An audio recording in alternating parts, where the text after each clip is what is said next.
Hi there. I got this message from a friend of mine. She lives in France, and I have not seen her for 4 years, as I am studying abroad. But it sounds quite urgent. Does anyone know what might be going on? I have not heard of something like this. Please, if you know what could help her, tell me. I'm creeped out. Mary, you are the last person I could think of that might be able to help me. I'm so terribly afraid. Please, read what happened and help me. I do not know who else would know about something like this other than you. I know you're into horror stuff. I know that even this plea alone might cause damage. It might make everything worse. But I just have had enough. I am terribly afraid. I do not want to die. The things, everything. It started with Gabriel.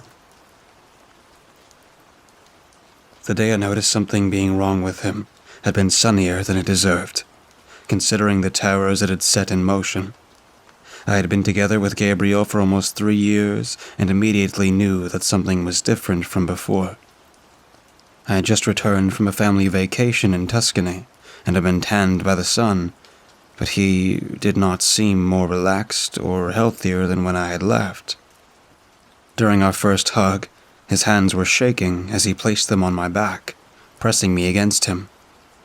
Back then, I thought that he was just so glad to have me back, but now I know that something else was clouding his mind. We spent that evening on the porch of his parents' house, had a great barbecue, and finally got to his room. After entering, Gabriel immediately headed for the bed, sat down, and fell silent. Something really seems to have upset him, and he finally summoned the courage to talk about it. You did have several nightmares when you were little. Am I right? Did you not tell me something like that some time ago? He carefully asked. Well, I do have night terrors. Those are quite similar to nightmares, I answered. Similar? How so? You don't really remember them. I only know about them because my parents told me. I apparently screamed in my sleep for several days and was restless. But when I got older, they disappeared. Why? So it's not that, he answered, more to himself. He had started to sweat. It's not what? Well, about 2 weeks ago, I started having trouble in my sleep. I wake up and can't move, and it feels as if something's getting closer, like a predator. In the end, I always sleep away. But it is quite unsettling, and the fear's not disappearing anymore, not even during the day, as if someone's stalking me. Again and again, I turn around and look, just to make sure that there's nothing there. It is daring me, he told me. His voice sounded depressed. Well, that does sound a lot like sleep paralysis, I said, lost in thoughts. What is that? Sleep paralysis is a sleeping disorder, as far as I know. You wake up, but not really. You can't move, and sometimes you see things, and you go into full panic mode. That's how it supposedly is. I thought aloud. What kind of things? Gabriel wanted to know. Oh, that could be all sorts of stuff. I think it's different for everybody. If you don't want to talk about it, fine by me. I didn't want to make you feel uneasy, Gabriel hesitantly added. I must have looked more worried than I had felt. No, that's no problem. I don't know much about it anyway. But what you're describing sounds a lot like sleep paralysis. Just be glad that you don't see anything during those episodes. I've heard of some quite nasty hallucinations. Feeling pursued is, by all I know, the most harmless thing to happen. I did have sleep paralysis myself once. I can tell you one thing. It wasn't fun, probably caused by stress, I told him. It had been my intention to calm him down, but he had turned even more pale. Do you think that I will see something as well in the future? Perhaps. I don't know a lot about this. I just know that it might be possible. He got lost in thought for a while, then seemed to want to ask something else. What did you see back then? A shiver ran down my spine as I thought back to that horrible night. I don't remember, I lied. Probably have repressed those memories. I understand. Sorry for asking, but it just feels so horrible to wake up and being unable to move, and to imagine something closing in on you from the hallway, something you can't defend against. From the hallway? No, I think it was different in my case. But let's please change the subject, I hurriedly said. The topic had slowly gotten rather creepy, and my memories started to resurface. We talked a bit about other things that had happened during my vacation, about the new ice cream shop, the soccer game that had almost been lost, about the writing of his bachelor's thesis. We spent a long, lovely time together, not interrupted by talk about nightly terrors. Finally, Gabriel slept away next to me. But when I was lying there in the semi-darkness, when almost no sounds got to my ears, save for the thumping of the old pipes in the walls, when I finally looked at the closed door, I had to think back to that night. If I recall correctly, it had been a night where a loud thunderstorm was raging outside. Perhaps it had been during autumn. How old had I been? Maybe 13. Anyway, it was a long time ago. The rain had hit against the windows, and thunder and lightning strikes made the night seem restless and malevolent. I had felt tense already. Something had been stressing me out. Perhaps it had been a test in school, but I'm not certain anymore. I was lying there and slowly slid into a dark world, filled with worries about the next day.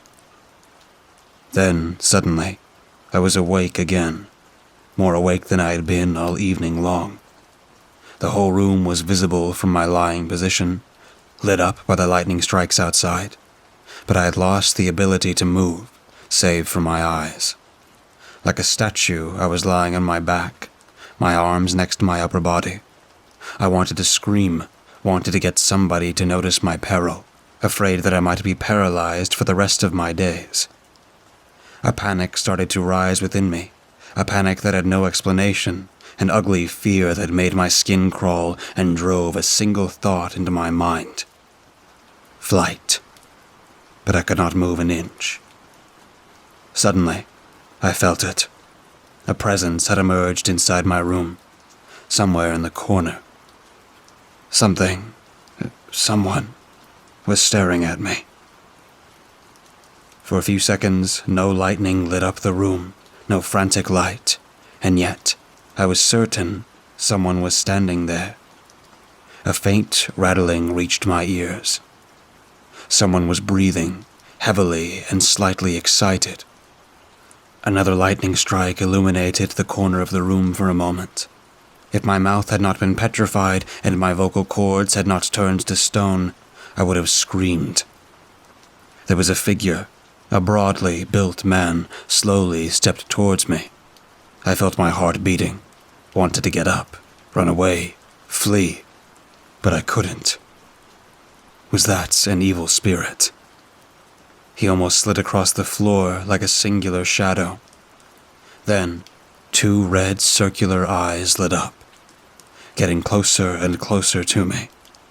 I almost went mad. What would he do? What did he want? I had to get away. Finally, he had reached me. His rattling had gotten irregular, and he occasionally started to cackle. He got on top of my stomach. He was heavy, so heavy. I felt his hand touch me, slowly crawling towards my throat. The eyes were gleaming through the dark. Another lightning strike. Then, he was gone. I had been able to move again, had turned on the lights and started crying. What had he intended to do to me? suffocate me, or something worse.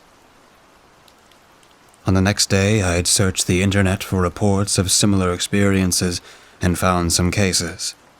Apparently, it had been a sleep disorder called sleep paralysis. It was harmless, but could conjure up some lively hallucinations. Fortunately, that had been the only time it had happened to me. I hoped that Gabriel just had the paralysis and potential future attacks, and nothing more.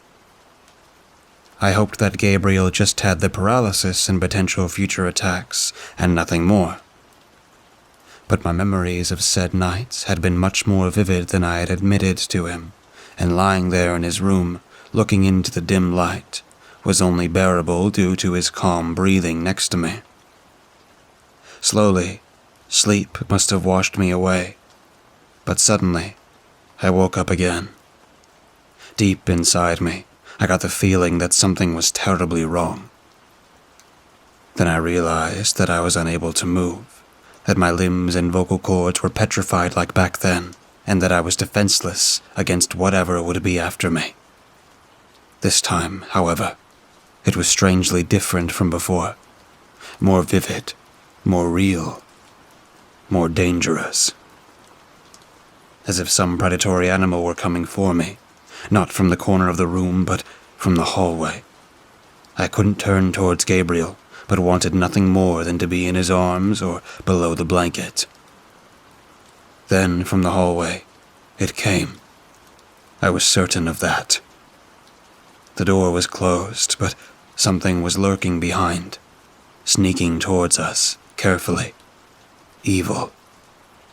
My thoughts started to spin, imagined pictures of all kinds of creatures and people that were there, closing in on us, driven by lust for murder, of nightly ghosts returning from the beyond, of aliens needing us for their horrid experiments, of the shadow man from long ago, wanting to take advantage of me.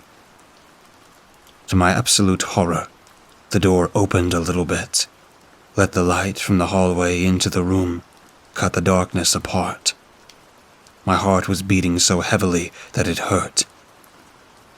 Then, slowly, against my will, I started to fade into sleep again, and my panic turned into fear of death.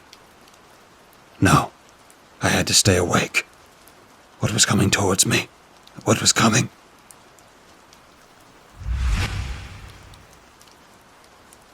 When I woke up the next morning, I was still sweating. I felt sick and almost vomited all over the floor. My body was shivering, but slowly I calmed down. I took a deep breath, thought of something beautiful. Gabriel was still sleeping.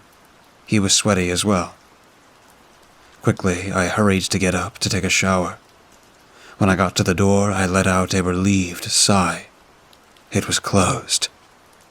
Thank God it was closed. I almost cried out of happiness. After the shower, I started preparing breakfast to lighten up the mood of Gabriel as well. Cooking wasn't my thing, but some pancakes I could always manage. We were home alone, as all the others had to go to work, and I was glad for the semester break. Finally, Gabriel entered the room, his hair disheveled, and sat down at the table. "How are you? You look like a piece of crap," I teased him lovingly. "That's how I feel, yeah. I had another experience last night. Paralyzed. Couldn't move. And I imagined something coming towards us from beyond the door. Something, well, I don't know. How'd you sleep?" "The same. I had a similar episode. I think yesterday really shook me. I remembered the last time I had sleep paralysis." He stabbed his pancakes. "By the way, was the door locked? The door to my room?" He suddenly wanted to know. The blood inside my veins seemed to freeze. "What?" Yes, why?" I asked, trying to suppress the trembling in my voice. "Oh, I just dreamt that I had heard it open," It was horrible. I dreamt that as well, but additionally, I saw it happen. I stopped and felt even worse than after waking up. How could that be? But the door was closed, so, he remarked. Yeah, realistically speaking, a stupid coincidence. I agreed. But the feeling stayed. We spent the remainder of the morning together, trying to distract ourselves with a long walk in the neighboring forest, but even those flourishing trees could not raise our mood. We talked about the past weeks to at least have some positivity around. I raved about the idyllic landscapes of Tuscany, about the long walks in the pool built like an ancient oasis. Oh, how I had loved its clear waters. Gabriel talked about visiting the library and some new places he had discovered. A small diner, a junk shop, a comfy bar where he had spent some nights together with his friends. Finally, we ate lunch at his parents' house. I was a bit afraid of the afternoon, as Gabriel would go hunting over the weekend with his dad and spend the nights in a rented little cabin, far away from me. Therefore, I was alone in the afternoon, trying to pass the time with menial things. In the evening, I finally was able to contact Gabriel. He still seemed shaken, but hearing his voice over the phone line gave me at least some comfort. How are you? He wanted to know. Well, I could ask you the same thing, I retorted. Hideous. Terrible. It's the event from last night. I just can't forget it. Why did our hallucinations match? That's not possible. Or is it, Eloise? Not sure, but it must have been a coincidence. Your door was closed in the morning, wasn't it? There was nothing. I've read up on everything today. There are apparently 3 types of sleep paralysis. One makes you feel stalked. It makes you even see creatures hunting you down. One makes you feel as if something is lying on top of you, weighing you down. And one makes you feel floaty, as if you were leaving your body, levitating above the bed. And how's that supposed to explain anything? Well, if there's only 3 kinds of sleep paralysis, roughly speaking, it's not that strange that we have experienced similar things. And it was not the same for both of us, correct? You only heard it. Perhaps our cases were just very alike. That has to be it. He was quiet for a while and then said, That's probably my fault. I told you about this feeling of mine. The feeling of being stalked. That must have stressed you out too much. And that's why we experience similar things. Things like the events I told you about. Making both of us believe that something's coming for us from the hallway. I'm so sorry. I didn't want to ruin your night. I just don't know what's up with me. Don't worry about it. Try to relax. While going hunting? This is kind of the worst case scenario in my situation. And I was looking forward to it too. I let out a sigh. I would never become friends with his hobby. Nonetheless, I had to cheer him up. Were you successful in, No, we only arrived today. Drove around, moved into our rooms. Tomorrow we'll get some things that we're missing, and then the hunt will start in the evening. This cabin's huge, almost a small mansion. Well, save for the lack of hot water. All right. But do you at least have your own room? Yes. Gabriel said, not sounding pleased. What? What if it happens again? I mean, here in the forest. All the noises in the dark are already making me afraid, and I can't help but to think back to last night and the nights before. Do you know what the most unsettling thing about this is? No. That it's getting worse. It ramps up. In the beginning, it was just the sleep paralysis and a light sickness. Then, slowly, this paranoia. Each night it gets more horrid, more intense. Each night I feel that it is getting closer. Why did you never tell me about this during our conversations? When I was in Italy, we could have talked about that. No, you were on vacation, and I didn't want to unsettle you. That's cute, but you gotta take care of yourself, too. What about your thesis? Maybe all the stress is caused by that. Almost done. See? Soon it'll be over, and you can relax for a bit. We did not say anything for a while. Eloise, I'm terribly afraid to go to bed. He admitted. I know. All will be well. We can talk as long as you like, I offered. Thank you. I love you, He said, sounding somewhat at ease. I love you too.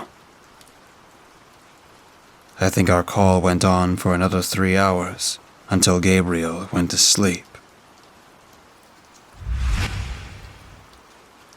The next morning, I immediately wondered how Gabriel was doing. I woke up early, had not had sleep paralysis that night, fortunately. I hoped that it had been the same for him as well. I was not sure whether I should call him, but at that time he was surely still sleeping. When I decided to read some books that were needed for an assignment I was writing, I noticed that I had left them at Gabriel's house the day before. Therefore, I set out to get them. Luckily, Gabriel's mother had to go to work early, and so she could open the door. I hurriedly fetched my stuff, but on my way out, she stopped me and invited me to eat breakfast. At first, we sat there in silence and just looked at the plates in front of us. Eloise, did you manage to cool Gabriel down a bit yesterday? He has been a bit strange lately. Seems more stressed out than usual. She finally asked. I tried, but he seems to have a hard time sleeping, I said, feeling a bit powerless. Oh my, poor Gabriel. She let out a sigh. We both chewed on our bread, lost in thought. Then she said something that almost made me lose my mind. So, you even had to sleep with your door open. It has been a long time since he needed that to calm down. The door open? I interrupted, shocked. Yes, yesterday. It was open just a bit. I closed it in the morning. I did not hear the rest of her talk. The world was distant, and panic was close. What the hell was happening? Completely aghast, I took my phone and dialed his number. He did not answer. Just fatal beeping reached my ear. Eloise, what has gotten into you? I heard his mother shouting at me, confused. But what was I supposed to tell her? That both of us had had a nightmare that was real? I had to calm down. Perhaps Gabriel had been sleepwalking and opened the door. That certainly must be the solution. Yes, that was it. Nothing, don't worry, I told Gabriel's mother, took my things and headed home. After arriving late, I took a bath, tried to relax. Gabriel still did not answer my calls, but it would surely be all right. He was probably already hunting. But I was mistaken. Not half an hour later, his mother called. Gabriel was dead. He had had a heart attack during the night, or so the doctor said. I think I know better.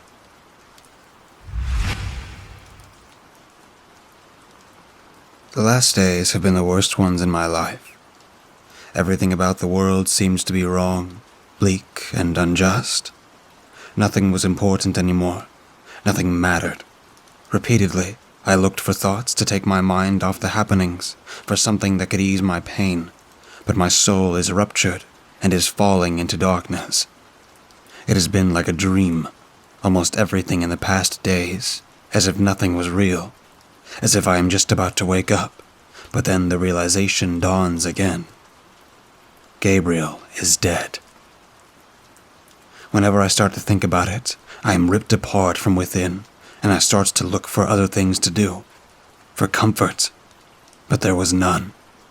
Nothing helps. And again, those other thoughts emerged repeatedly. Had something caused his heart attack? His fear? What about the burns?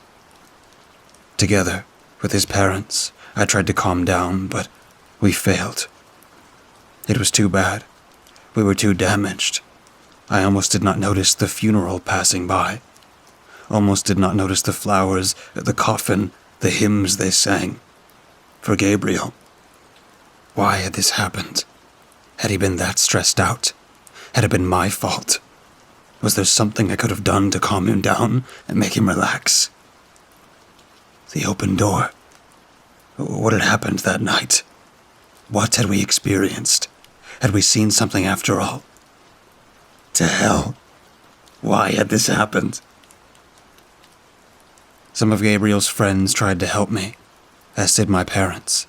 They gifted me a photo album made from pictures of him, so that I would not forget him. I could not even turn the pages. Every photo made the world fade behind tears. Photos of how we learned to ride a bike, of how we danced during our first weeks of university, of him holding up the trophy they got with the soccer team. In all the pictures, he smiled his smile, the smile he would never smile again. It was horrible, but it also helped me a bit. I probably sat there for a long time, until it got dark, lost in the past. But when I started to sleep away, it happened again. Sleep paralysis. That was 2 nights ago. My eyes were open, my limbs paralyzed, my voice silenced. I lay there, and panic came. Slowly, it flew into my heart, through the sadness, and threatened to drown me. The room was not completely dark. The summer did not let it. I must admit, I was a bit glad to still be able to somewhat see. But what would happen? Would the dark man with the terrible eyes return? Would he sit on top of me and... I sensed it. Something closing in on me from the hallway. It was not a heavy feeling, not like during my night with Gabriel. During our last night. But I sensed the danger. My sixth sense was alerted. A deep instinct, telling me that it was approaching, that I was just prey. Prey of a foreign animal I could not escape from. The closed door of my room seemed threatening and deathly, and beyond. I slept away, and only woke up in the morning. Again, I was sweaty and disturbed, and sadness joined in as well, mixing with the terror to create something more horrific than anything else. Pure dread and confusion. Why had there been such a dream again? Such a strange episode? Why had it been so much like back then? When we were in Gabriel's bed together, and the door slowly opened a bit. I could not eat anything for breakfast. My parents noticed, but didn't know what to do. I could not fault them for that. Perhaps I was just going mad because everything had been too much for my mind. After somehow managing to swallow down half a croissant, I decided to take a walk to get away from my bedroom. When I stepped into the hallway, I saw the door to my room at the end of the corridor. I stopped, could not turn away. Had it been sitting there during the past night? Peered at the door, hungry, lurking, knowing that it would soon get me. It did not have to hurry. Every room had a door. Every room could be entered. Even Gabriel had not escaped, despite sleeping someplace else, if it did not just emerge from deep within my mad fantasies. My knees got weak, and I had to lean onto the sideboard, standing next to the kitchen door. I closed my eyes, tried to not let any thoughts in. Slowly, my heart rate decreased. When I felt better, I looked through the hallway. My eyes finally stopped at the old palm tree that was standing next to the front door. It had rotted and gathered dust. I hesitated. Had I not just yesterday looked at its green leaves to get my mind off my sadness, smelled the freshness? When getting closer, there was no smell anymore, as if I had entered an area of the world where there was no smell at all. What had happened? I did not want to think about it and quickly left the house. The wind was loud and carried a biting coldness. Summer had left a bit during the past day, almost as if it had been linked with my happiness.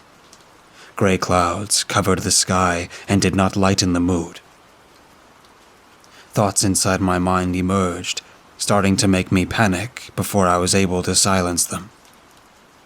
Finally, the neighborhood was behind me. It had almost gotten noon, and I looked for a place to eat.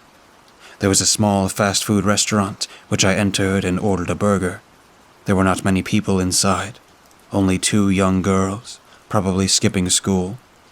They looked at me dismissively, and I could hear them making fun of me. I didn't care, and I probably looked terrible anyway. When those 2 had finally left as well, I finished eating and continued my journey to the suburbs. Houses and streets flew by. It had gotten late when I spotted a small shop specialized in occult stuff and antiques, advertising its contents with big, ugly letters on the windows. I hesitated and decided to enter. Perhaps I could find help inside. The smell of incense got into my nose and made my eyes teary. The air smelled spent and a bit too warm. The walls were covered with strange objects and crystals and weird books. I could see many clocks on the walls as well, looking ancient and sublime. Not many things seemed to sell, and dust was everywhere to be found. Only a small, clean spot on a cupboard and an empty frame that must have once held a painting told me that business had been done here at all. I think the surroundings caught my mind too much, as I only noticed the bald man behind the heavy wooden counter only when he awkwardly coughed. "What may I help you with, young lady?" he asked, his voice sounding coarse. His eyes were small and his skin looked rough. The few hairs he had left were unkempt and gray as ashes, and I could see a scar across his right eye, looking uncomfortably distorted. I gulped. I did not like that he was thinly and falsely smiling, despite his almost dead eyes. He did not feel entirely human, but I decided to ignore those thoughts. I had to find help and could not lose myself in fantasies. I don't know what exactly, I started after some hesitation. He still looked at me, but didn't answer, so I continued. I probably am looking for... No. What? What did he mean? I looked at him more intensely, confused. The man did not move. His eyes still glass, his lips slightly curled. Even while speaking, he did not move much, almost as if he was paralyzed. I did not know what to do. I should leave. I turned towards the door. Why had I entered in the first place? Not long now. It's coming. It has almost reached you. Excuse me? Disturbed, I turned around. The man had still not moved. His eyes stared into mine, trying to pierce them. Your fear. One can smell it. You reek it. There is only one fear that stinks this badly. Only one. He said. I hesitated. Did I smell sweaty?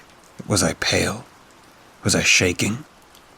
How did this guy know that this panic was inside me? I disliked his false smile more and more. He spoke without emotion, without warmth that might have been comforting. What are you talking about? I don't understand. A lie. You do. Your fear reeks. I already smelled it when you stood in front of the shop, looking at my windows. Such fear can bait ugly things. Things? What things? Things lusting for this fear, that are nourished by it, that strive for it. Things that come closer when they smell it. You know what things I'm talking about? I think so, I slowly admitted. He continued staring, leaning forward a bit. Are you afraid of me? Of what I could do to you inside this shop where no one notices? That you entered without care? That has windows that could swallow your screams? His smile grew wider, and he touched the scar at his eye. No, I lied, shaking. I was terribly afraid. Of this man, of this shop I had entered in a fit of stupidity, looking for a way out of this madness. I hastily looked for the door. Had the crazy fear of it having disappeared, trapping me inside with the terrible man. You can run away, run and hide. You will not escape from the things. The fear of me and this shop is nothing compared to the ancient terror that burns inside you. That causes you to reek. If you know about them, it starts. The fear of the things.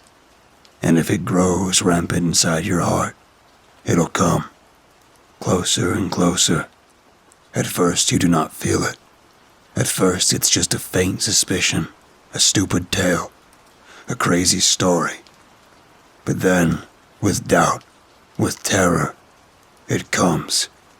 With those thoughts. What if it is real after all?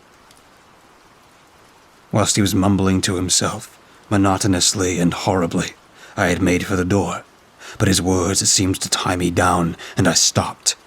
I had gotten goosebumps, and icy sweat ran down my back, whilst it had fallen silent. No sound could be heard, but the calm felt like a deep breath that would be followed by eternal horrors roaring at me. With pains in my stomach, I turned towards the old man. When I saw him, I screamed. He suddenly sat on top of the counter, his grinning, unnaturally wide mouth open. He had gotten a lot younger. The once small eyes had grown huge and stared at me. The other one had disappeared, and left was only a contorted, ugly scar that screwed itself much too deep inside his skull. You want to know how to escape? How to get rid of that sinking fear? This deep terror that freezes your guts right now? When you look at me, when you think about the things to come, you can't do anything. Nothing. Because you know about it. And by that, it knows about you. You're fearing it a bit more with every passing moment. That is why it can smell you. And see, it's already here. From the corner of my eyes, I saw the door behind the man slowly open. I could not see what was beyond, what sat behind, but I could feel it. There was an abyss behind the door, wanting to swallow everything, lusting for me. And the abyss was a thing, an indescribable thing that was coming for me. I did not hesitate for a second and left the shop, ran away from that terrible location before the door could completely open and make way for it.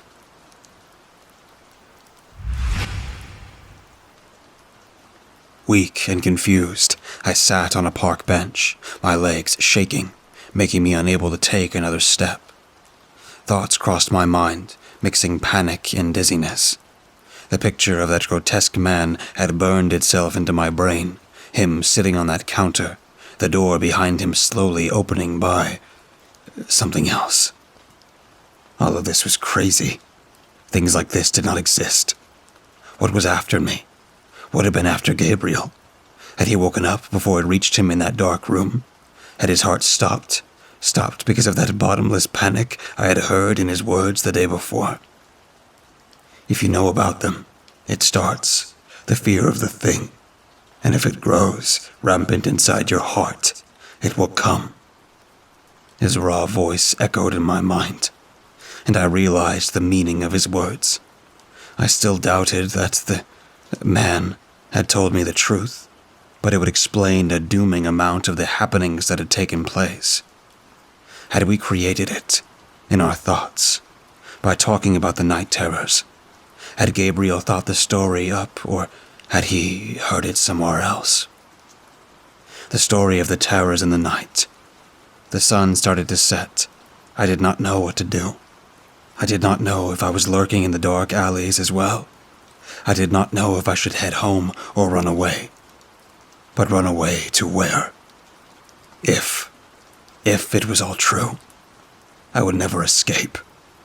It would find me everywhere. I decided to head home. I wanted to be with my parents, even if that would be the end of my road. I stood up.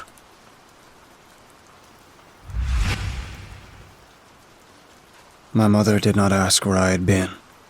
She probably had noticed my paleness, but I decided not to tell her. I did not want her to know everything. I did not want the fear to start growing inside her as well. So, I left the living room after hugging my parents. "I love you," I said, tears in my eyes. They hugged me back and said that they did too. They must have thought that I was just sad. Luckily, they didn't know. After having reached the hallway, I stared at the door to my bedroom. A bleakness rang in my ears and my steps slowed down.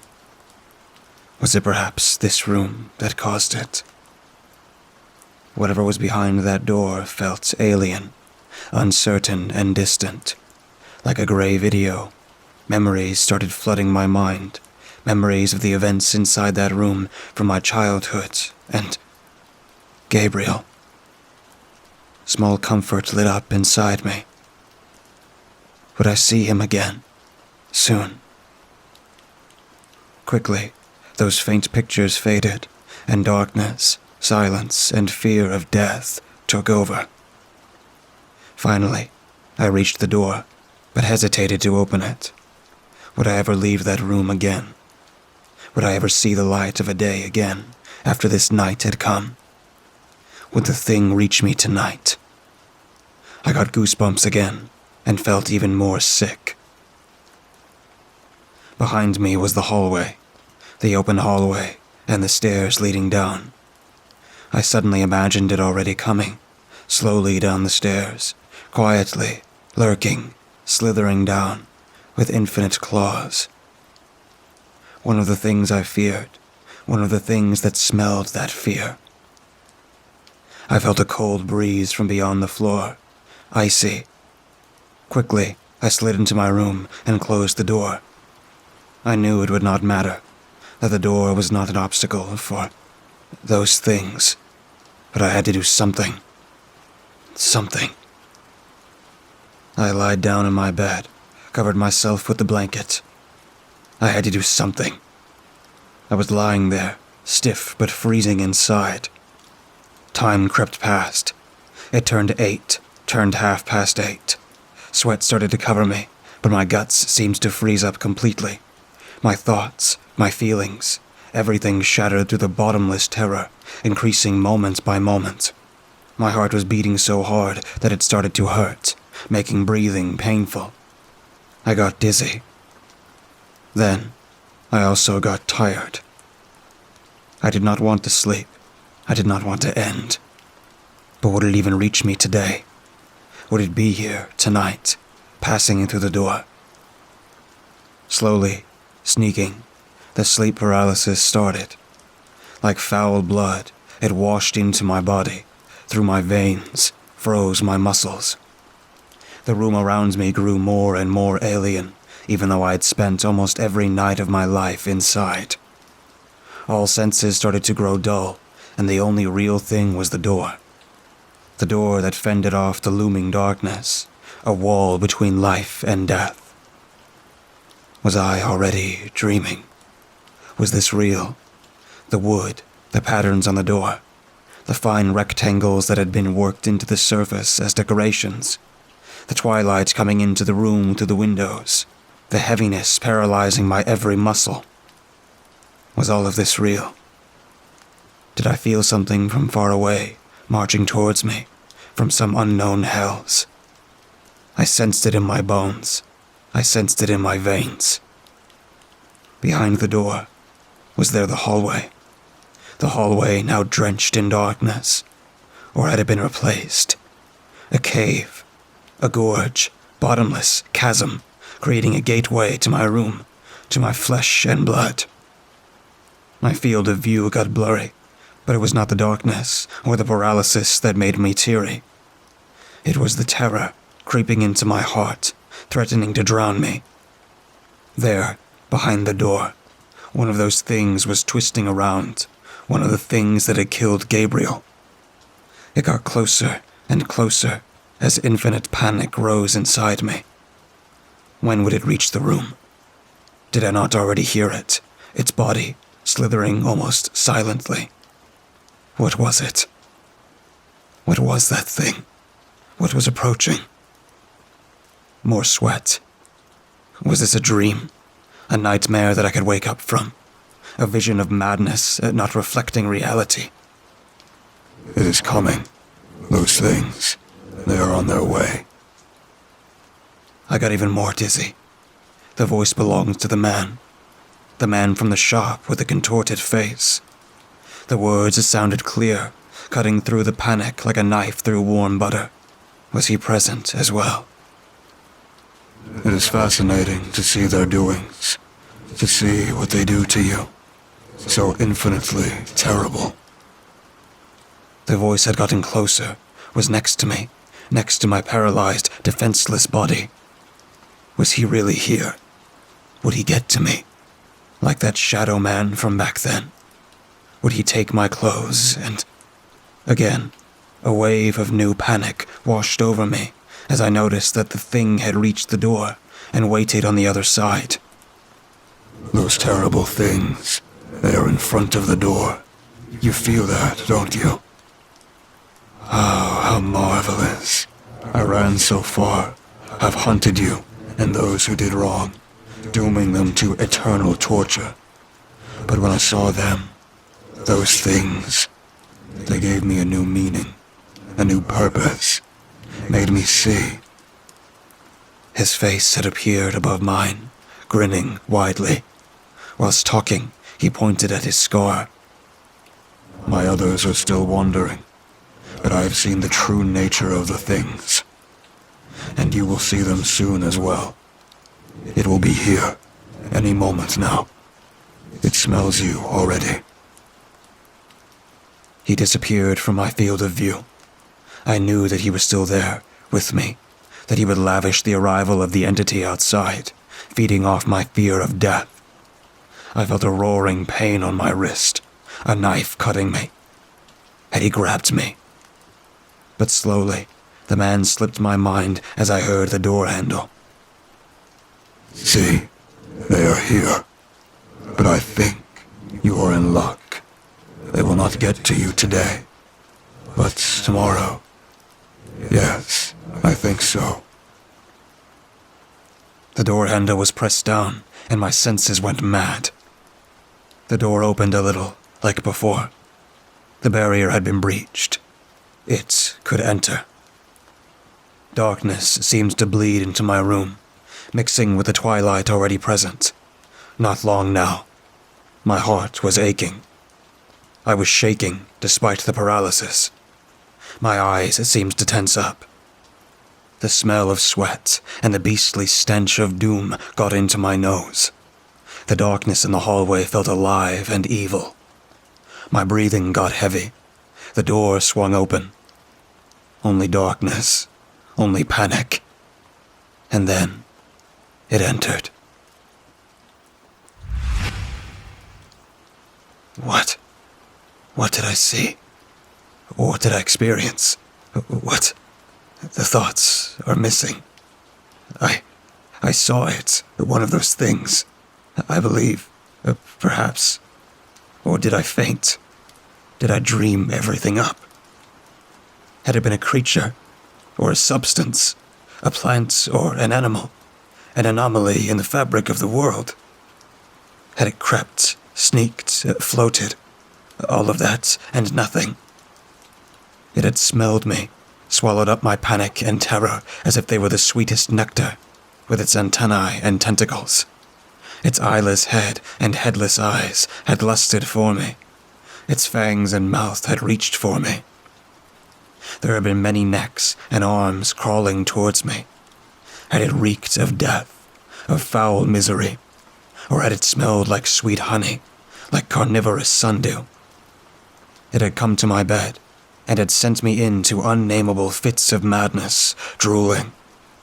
I'm not even sure if these descriptions fit.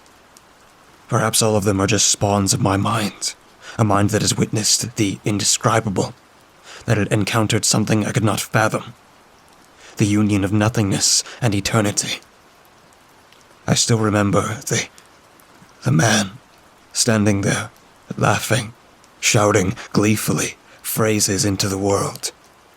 Eslud, Esmod. You are true. You are eternal. You are complete. Or had there been nothing at all? Had I been mistaken, and all of it was the result of my sleep paralysis? Had I dreamt all of it, hallucinated? Had Gabriel and I gotten ourselves into a vicious circle, increasing the night terrors, fallen into a whirlpool of madness? Had Gabriel just had a simple heart attack? Had my encounter with this man been a part of my fits and not a messenger of doom? I don't know. But my wrist hurts. There is a strange wound. It is not burned. Gabriel was not right. It is more like the skin just disappeared into nothingness. Please, help me. What can I do? What can I do against the terror in the night? It was all a dream, right? Something that cannot exist. Such things that start to close in on you when you know about them. Such things that refresh themselves by eating fears, doubts, when you go to bed. If you know how to stop this, please, write back. I need someone. I need a hope. I need a counter to this terrible panic. I need someone who tells me that I just had not closed the door yesterday, and that it had been wide open since the evening. Please, somebody. Because otherwise, only today is left for me.